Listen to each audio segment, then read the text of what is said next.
Hey there, I'm Tim. And I'm Luisa. And we're two movie lovers here to show our appreciation to those people in the credits that make a film extraordinary. That's right. This is a podcast centered around young upcoming talent whose tremendous dedication allowed them to shine in this crazy town. This is Hollywood Rising. Hello, Luisa. Good morning. Hello, Tim. Good morning. How are you? I'm doing very well. Oh, no. Are you in church? What is going on? Oh, my God. You caught me.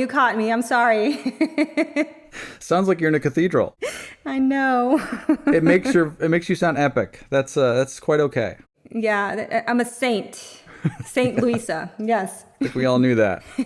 Luisa, it's an interesting week this week. As you know, I'm kind of a dope when it comes to the movie business and who does what, but I defy you to tell me what this next job is. I don't know what a producer does.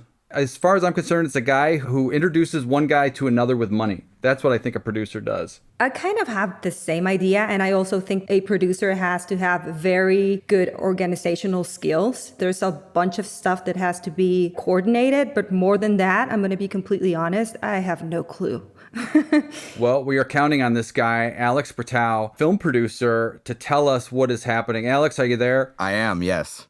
You both had very interesting and I think both very accurate depictions of what a producer is. Although, of course, it's one of those things that the job spans so many different areas of work. It's kind of difficult to define in a simple sentence or two. Although, I guess we'll attempt to do that here. Go ahead and tell us, what are some of your daily duties? What does a producer do when he starts a production? So the producer is involved from the very beginning, and there are a lot of different kinds of producers. The producer job can be someone who introduces money to the project, as you've described. It can be someone who organizes and runs a production, does all of the hiring. There's a lot of different stages where a producer can be involved and where they can participate in the production of a movie. The way that I produce, which I think is most closely related to the way the Producers Guild of America considers the produced by credit, which is the head credit for a producer, is someone who is largely involved in the majority of the decision-making of the movie process. So for me, that starts at the script stage. That starts with finding a script or finding an idea and putting that together with a writer and developing that story. That could mean giving notes. That could mean working through the creative process with the script to get it to a place that is both creatively as strong as it can be and commercially as viable as it can be. Then that moves all the way through the next stage of packaging, which is attaching actors, attaching director of photography, attaching a director, if you're not already working with a director at the script stage, bringing on other producers, financing, bringing in money. And bringing in money and financing could be introducing money to the project. It could be actually bringing that money in from various sources, like from banks and other lenders, or partnering with other companies, or it could be directly financing that from private individuals. And then we take that through production. And at that point, it's supervising the production process. It's making sure everything is going smoothly. It's making sure that everything is aligned and that everyone's doing their jobs, that the various department heads have what they need, hiring the department heads with the director, casting additional roles with the team, and ultimately moving all the way through production into post, making sure post moves smoothly, and at the end of the day, then selling it to a distributor in the independent world, of course. In the studio world, that will look a little different because there's already a distributor attached, and so the producer's job is more on the management side of the things that I've described. A producer will still work with the director, still take the project all the way through the process to completion, but obviously there's no selling to a distributor at the end. It's a little bit of a different structure at a studio. But in the independent world, the producing that I know, that's how it functions. So, I mean, that's kind of the long version. The really short version, what I like to say is that the producer's job is to basically take the project from inception to completion. We are shepherds in a way. We are creative collaborators. I think some of the best producers, not to, say that producers that don't work creatively are not great producers. Producers that manage primarily logistics or money are very, very valuable. But in my view, the kind of producer that I like to be is someone who is not only looking at the logistics and is incredibly organized and making sure that everything goes from A to B to C to D, but also somebody who has a creative vision and can share in that creative vision with the director and with the filmmakers and help bring that vision to life, because there's going to be a lot of stages where people have different ideas and people want to introduce some kind of change to what the vision is, or they have, any kind of objection to what's going on. And I think a strong producer will not only manage all of the logistics and enable that vision to happen logistically, but also support that vision creatively. Springboarding from that question and just giving me kind of the short version, because I don't want to harp on all these jobs. Sure.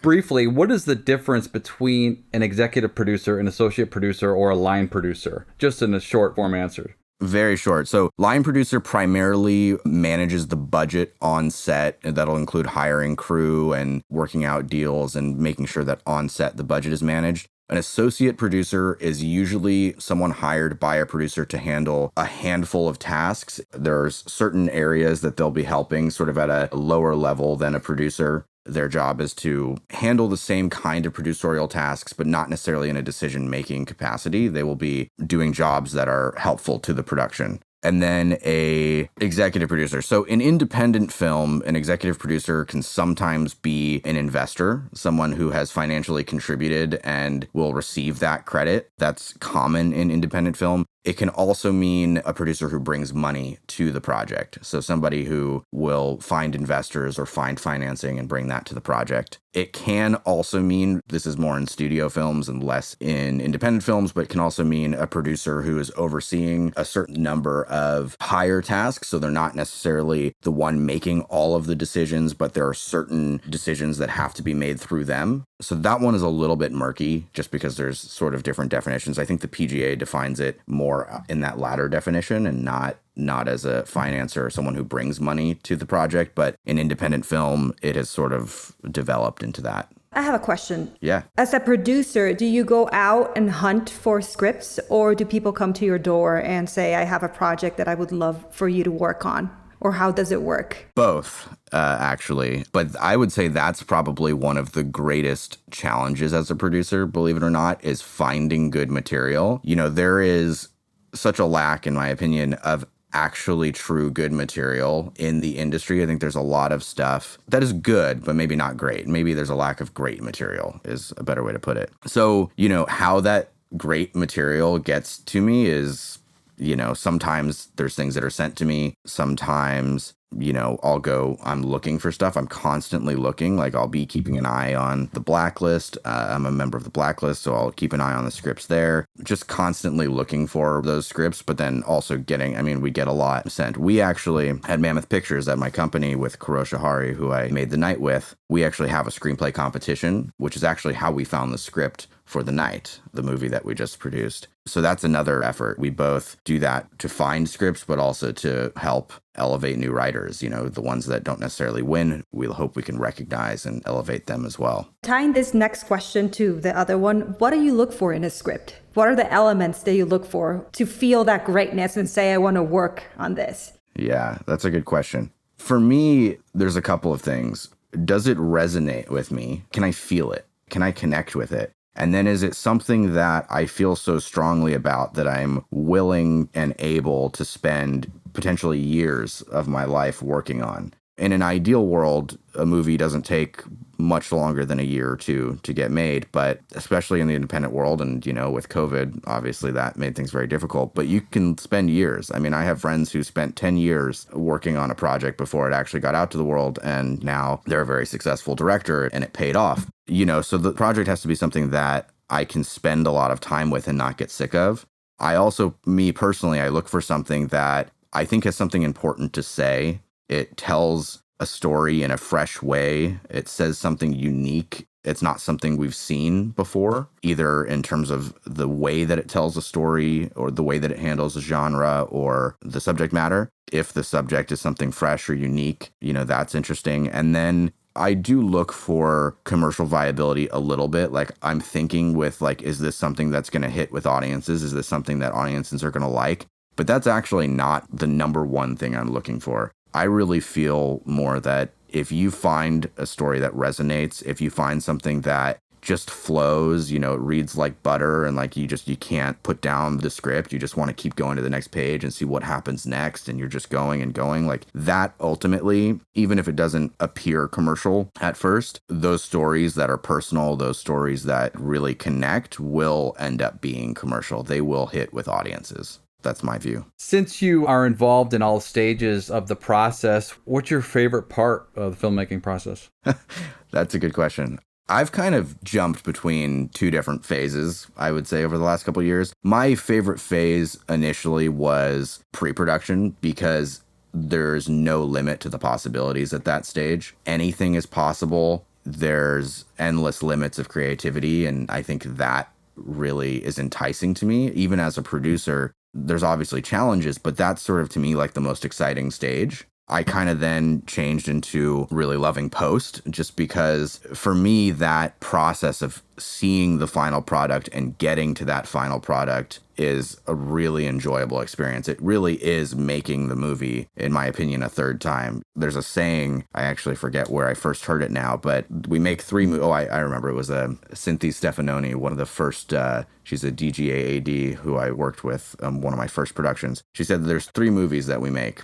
There's the movie that we write, the movie that we shoot, and then the movie that we edit. Those are, in effect, three different movies at different times. Now, ideally, the vision is there and it's roughly the same movie, or in extreme cases, it is the same movie at the end that you started with, but it really does transform through the process, and I find that discovery really beautiful. I love that process, that artistic process. And so, I've kind of come to love post as sort of finding that final version of the film. And obviously, I think the most rewarding thing to me is actually getting it in front of an audience and then hearing audiences react to a film. And that, to me, after spending a year and, all the blood, sweat, and tears that we put into it, is just a really rewarding experience. So I've kind of come to love post lately. Do you think it's necessary for a producer to be able to write, shoot, or edit? I don't think it's a necessity. I know a lot of producers that don't. They are just purely managerially focused, and that's an important necessity. I do personally think that it helps to know how to shoot, to know how to edit.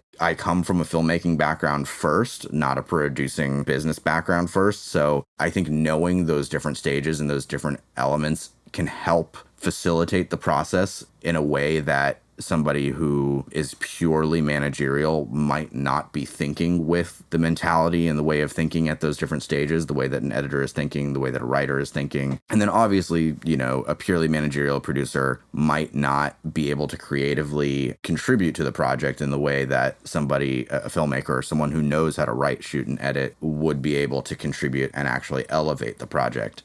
I think there's value to both positions. Sometimes you need a producer who just is focused on the managerial, lets the director do the creative, do what they need to do and get the job done. But, I think it's also very valuable to know those things. Talking a little bit about your background, how did you start it in the film world? Because you mentioned you weren't into production at the beginning. Can you tell us a little bit more? Yeah, sure. It really starts when I was 8 years old, and I would skip soccer practice and go home and take my dad's camcorder and shoot with my friends. We built a ramp out of this spare wood and we went to Chinatown, got some sparklers, put it on the end. We had these little remote control cars that we would drive off the end. And then one of my other friends went to Mexico and got these little black cat fireworks. And so we created this whole scene with little miniatures and soldiers in the backyard, and we'd blow them up. But my cousin, Mark Littman, runs a company in New York called Bodega Studios. They've got a few Emmys. They're a pretty great company. And he sent me, when I was probably 10, Adobe Premiere, the editing platform, which at the time I didn't know how to use. It was just like a there was a rabbit and a tortoise, and I think it went slow and fast. So the only thing I could do was put it into slow motion. So I had like a lot of like cars driving through sparklers in slow motion from different angles, and army men blowing up in like dirt in slow motion. And that was pretty much my whole filmmaking experience as a kid. Anyways, so That sounds awesome. yeah, it was pretty fun, soccer or filmmaking, definitely filmmaking. Anyways, a lot of years pass and I'm in college and I started interning at my cousin's company at a bodega in New York. So I would go there in the summer and I just kind of worked my way up. I started as an intern, doing coffee and all of the menial tasks there are. And one of the first things I did was sit with the accountant and watch him crunch numbers. It was boring and I don't know what value that added to my experience, except that I could kind of see like, okay, here's different categories. These are the different things that go into production. It doesn't just magically happen, the way it did when I was a kid. There are steps to organizing it. So I worked through different departments at Bodega Studios, and then I came back and I started working on smaller productions. I started as like a PA on Ant-Man, when it was shooting in San Francisco. I was up in the Bay Area at the time, and a PA and, on bigger productions, but in a smaller role. And I just watched and learned how it was made, and then started making movies with friends in school. And ultimately we had a couple that made it into the Cannes Short Film Corner, Cannes Film Festival. That's where things I think really took off for me. I started to make more films. I met a lot of filmmakers there, including Kurosh, who I would come back, and he was also from the Bay Area, so he asked me to produce a short with him that we were doing for a friend of his at the time who became a friend of ours. And that really was the start of our professional relationship. We started making films together back then, just at the tail end of school, and we just had this great working relationship. And we decided, we were like, let's start a company, let's make it official. And so we started from there, and we really became more than just business partners at that point. We kind of became brothers and best friends, and it's been this great working relationship at the same time. But from that, we just started making movies. We committed fully, like, all of our time, and it was a grind. Like, when we started our company, I'll never forget that when we started Mammoth, it was 7 days a week, 16 to 20 hours a day, doing anything and everything to get the company off the ground. And I'll never forget that our first day off was Mother's Day, I think 2016, after working for like, I don't remember how many months, maybe 6 months of 7 days a week. And I just remember us thinking like, well, it might be nice for our mothers, not necessarily for us, but for our mothers to take the day off and spend some time with them. So that was the first day that we took off. And then we kind of went back to like 6-7 day weeks for a while. Oh my God. Yeah. So in a way, we still kind of work that way, but we have a little bit more space, and we've kind of grown to a point where we can kind of take a little bit of time for ourselves when needed. But we still work very hard, though. What's one thing you wish you had known at the beginning of your career? One thing that I wish I had known at the beginning of my career would be to really listen to what I want to make inside, to listen to what personally resonates with me. I think at the beginning, I spent a lot of time thinking about, how is this going to land with other people? What are people going to think about this film? And I think that was very limiting. I think we would have probably grown a lot faster. Not that it was a slow growth process, but I think we would have grown even faster than we have if I had listened to that a little bit more. And I think, when we made The Night, that was probably the first time where there was this script. And even at the beginning of the process, and this is kudos to Kurosh, but we made the film in Farsi primarily, or Persian. And I remember having a conversation with him because we originally were going to adapt it in English. And he really felt that it was right to keep the authentic voice, the authentic language. And I was sort of on the fence. I was like, I can see that, but we're limiting our audience so much. That was my view at that time. And I kind of wish I could go back and just tell myself, like, don't be such an idiot, man. Like, that was one of the things I think that helped it stand out. It was unique. It became this really authentic cultural thing. In a way, there was kind of a movement that came with it, but it really was just a special movie in a lot of ways. And I knew in my heart in that moment, if I had listened to my intuition, I knew it was the right decision. But I had this voice telling me like, no, I don't know. Is it commercial? Like, it's something we can sell. And so I think if I could go back, I would just tell myself, like, forget that voice. Just do what you really connect with. Do what's personal and unique and what you would want to watch. And, the rest, the universe will take it from there. What are some of the biggest challenges that you face frequently on the job? I know it's a broad question, but I mean, there's a lot of challenges. I think maybe that's one of the aspects of being a producer I didn't mention, which is a critical one, which is what we sort of colloquially call putting out fires, primarily when it comes to production. But there's constantly, even at all stages, there's things that come up that you can't necessarily plan for that suddenly, these fires that come up that we have to put out. For me personally, I think the greatest challenge is finding strong material, finding great material. But I think I've alluded to that already. Outside of that, it's a tough question because I think there's a lot of challenges, and part of the job is being willing to take challenges head on and not let them phase you or not let them phase me. But I think probably one of the biggest challenges is just being ready, the drop of a hat every day to take on whatever there is and be able to take something that, this isn't the kind of job where it's like a 9 to 5, like things are kind of set. You can operate in that way when you're not necessarily in the heat of production, and there is some organization that goes into it, but there's just going to be things that come up. Somebody falls sick and, you've got to replace them. Or somebody didn't show up with the hazer for the day and we've got to handle that problem. Or we're looking at the scene and suddenly we realize this isn't going to work. We need a different set, a different location, or we need a tool, we need a slider. That happened to us during production. There was a specific visual effects shot and we weren't really properly set up for it. Now I learned my lesson on that. And obviously next time we're going to consult with a VFX supervisor that was in a different capacity than the one we were working with ahead of time so that we know we can nail that. But that was something, that we ran into. There was a shot we weren't prepared to shoot. There was a specific kind of slider that's automated and can repeat a camera movement. It's a computerized slider. And suddenly, we had to get that there within hours. First off, is it even available? There's one company that does it in LA. Can we work out the deal? Can we afford it? How fast can we get it here? What do we do in the meantime? How do we keep the day going and still come back to this shot and not lose time? There's so many of those decisions that have to be made so quickly. I think that's probably the most challenging thing, is being in that moment. And over time, it gets easier. You get better at just sort of trusting your gut and making the right decision. What is the one common myth about production that you would like to debunk today? I think one of them actually is, you alluded to, Tim, which is that producers just bring money to a project. The job, at least the way that I do it and the way that I think a PGA, Producers Guild of America producer, is so much more than that. There's so much that goes into the job. It really is, I think, aside from probably the director, it is one of the most involved jobs on a production. And so for anybody who thinks that producing is just money, I think there's a lot more that goes into that, from managing to being creatively involved to really shepherding a project all the way through. What's the most unexpected skill that you bring to your job that has nothing to do with your job, but it helps a lot?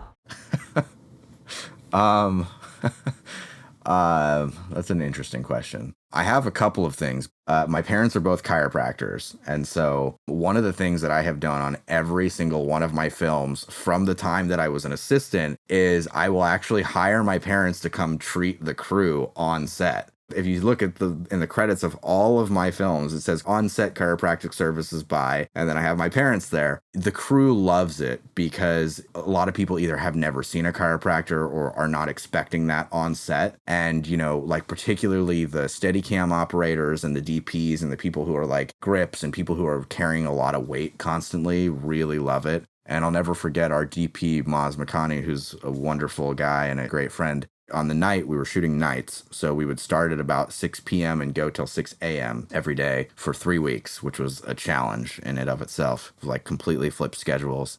And Maz, he went in to see my mom at the end, so at around 5 or 6 a.m. at the end of the day. And I'll never forget, I think 3 or 4 hours later, I showed up and he was passed out, and my mom was still working on him, and it was just this really sort of relaxing spa experience for him that he was really thrilled with. So that's something unique I bring to all of my productions. I've been doing it on the shorts. I've been doing it since I was literally a location assistant on one of the first films that I worked on. I offered it to the producers and they were like, yeah. And it's kind of become a thing ever since. Sounds amazing. I would be like thrilled.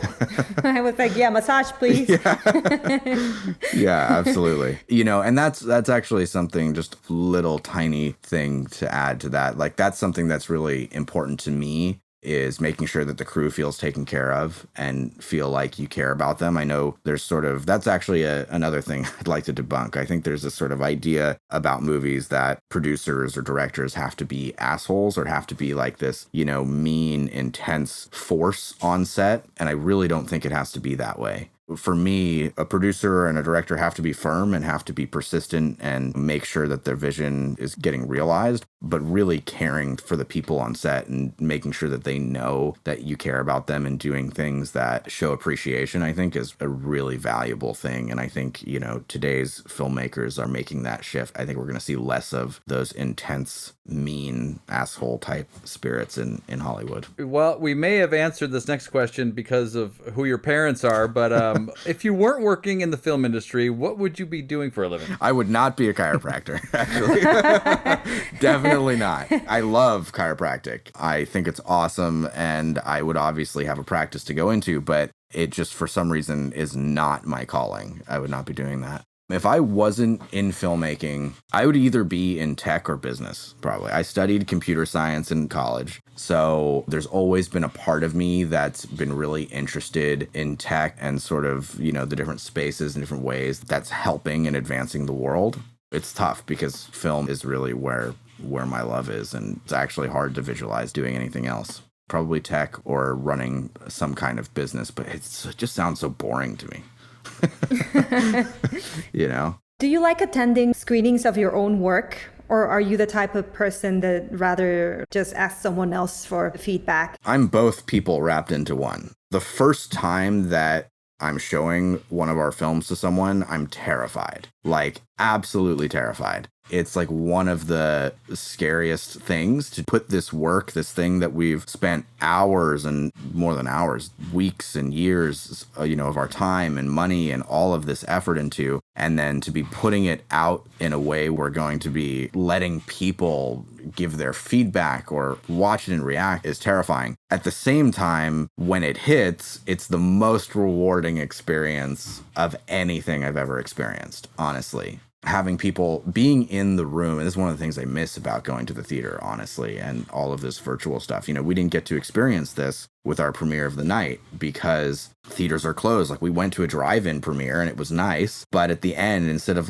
first off, you can't hear people reacting in the room. You're sitting there, and instead of clapping at the end or hearing people, it was like honks, everybody's honking, which was cool. It was kind of fun, but it's not the same thing. But anyway, being in the room, listening to people gasp at moments that are supposed to be shocking, listening to people laugh at moments that maybe you didn't even realize were going to be funny, but that hit. Listening to people enjoy and react to moments of the film is, bar none, one of the most rewarding parts of the process for me. So I love to do it. I'm just terrified to do it the first time. I bet you feel very vulnerable. Oh, yeah. You've been working for so long, and that's the moment. Yeah. The first contact with the outside world. Yeah, I bet.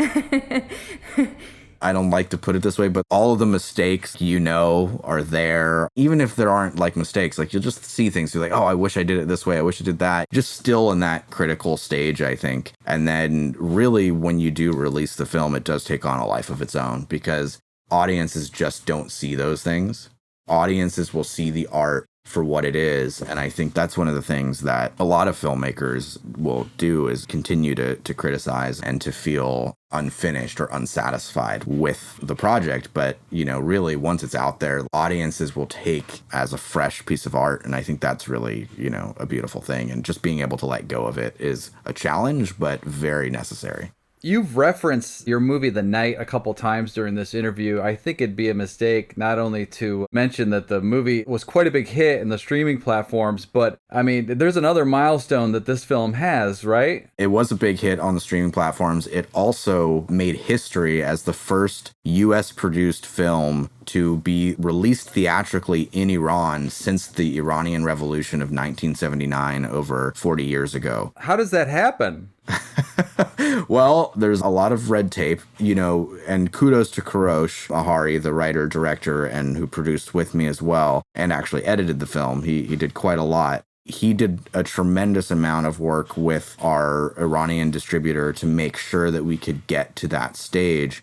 For us, it was really as simple as deciding that we wanted to do it and then taking all of the steps necessary. But that process is a challenge. You have to get the script approved before you even shoot it, and then by the government there. And then it's actually the cultural ministry, I believe. It's a group that oversees cinema in Iran. And then we had to get the film approved. So after we shoot it, then the film itself has to get approved. And there's different levels of approval. It can be approved for television, which is kind of like the lowest level. It can be approved for art house cinemas, and then it can be approved for like mainstream wide release. We were very fortunate in that we actually were approved for both art house and wide release in Iran, which is the first time a US produced film has done that in over 40 years. There's just a lot of restrictions as to what can be shown, and we were really fortunate that we didn't have to change anything. The original intent, the original vision is what we made, and that is what was released in Iran. And, the same movie that's now playing in the US, we release in the UK, and we will be releasing, I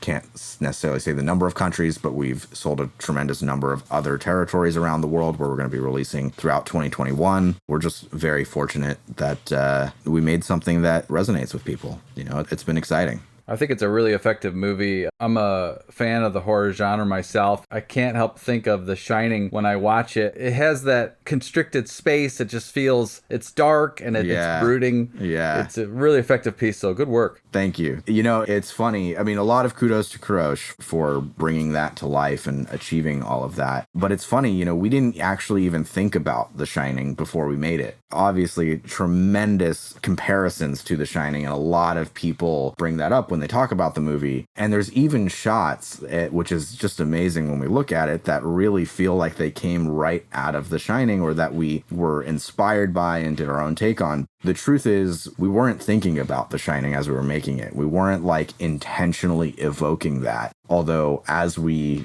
got to the finish line, it was something that just sort of appeared. And that was kind of a cool thing. But, again, it was focusing on the things that made The Shining great, I think, are the things that we like in cinema and the things that really connected with us. And so that's kind of, I think, what led us there, focusing on that confined space and brooding and dark and making it feel claustrophobic and like you're not sure what's going on. And there's some mystery and there's some questions that the audience, might not know the answer to right away. Those were things that we really felt, and Kurosh really elevated, but that were really important for us to bring out in the movie. And so when push comes to shove, those things happen to be similar ideas and feelings and emotions that come up in The Shining. And again, it's because we went with what we were personally connected with and what the kind of concepts and techniques and things that we really wanted to see, that it ultimately kind of evoked that, I think. This has been quite an eye-opening interview. I had no idea what you guys did. I thought you were all just kind of just sitting around waiting for money to come in. I apologize. I wish it was that easy. That'd be nice. That'd be really nice. But it's a lot of work. Evidently. Louisa, I have something to ask you. What? Did you bring the slider today? The slider? Oh no, I forgot. Oh my gosh. What am I going to... Okay, well, whatever. Alex Bretow, this has been a great interview, and it's been very enlightening. You have a really tough job. I'm not going to discredit you. But what a excellent interview. I really appreciate your time. Yeah, well, I hope so. And to all the producers that are listening, they're going to be like, yep, absolutely. It was great, guys. I really enjoyed it. It was a lot of fun. You guys are awesome. Thanks very much again. We look forward to seeing your name and more credits up on the movie screen as soon as we can go to the theaters. We appreciate your time again, and we'll talk to you soon. Thank you. Thanks so much, guys. Really appreciate that. Hollywood Rising is produced by Tim Tucciarello and LNA. Sound mixer, Mike Shu. Music by Jonathan Byram. Special thanks to Kami Asgar, Richard Burnett, Sam Fan, and Brian Wessel. This is a Sputnik Media production. in association with Mr. 101 Productions. He's Mr. 101. Sputnik